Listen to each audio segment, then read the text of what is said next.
Hello, today I'll be reading from To Kill a Mockingbird. I was beginning to notice a subtle change in my father these days that came out when he talked about Aunt Alexandra. It was a quiet, digging in, never outright irritation. There was a faint starchiness in his voice when he said, "Anything fit to say at the table's fit to say in front of Calpurnia. She knows what she means to this family." "I don't think it's a good habit, Atticus. It encourages them. You know how they talk among themselves. Everything that happens in this town's out of the quarters before sundown." My father put down his knife. "I don't know of any law that says they can't talk. Maybe if we didn't give them so much to talk about, they'd be quiet. Why don't you drink coffee, Scout?"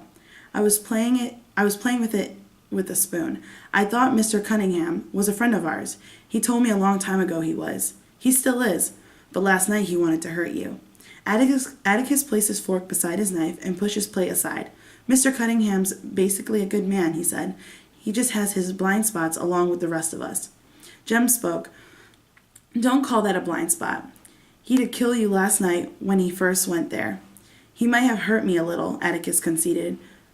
"But, son, you'll understand folks a little better when you're older. A mob's always made up of people, no matter what. Mr. Cunningham was part of a mob last night, but he was still a man. Every mob is a little southern town, and always made up of people you know. Doesn't say much for them, does it?" "I'll say not," said Jem.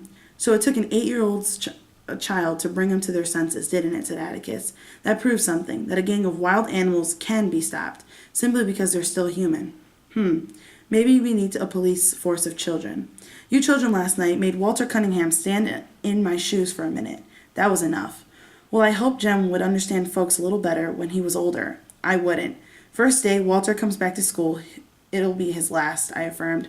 "You will not touch him," Atticus said flatly. I don't want either of you bearing a grudge about this thing, no matter what happens."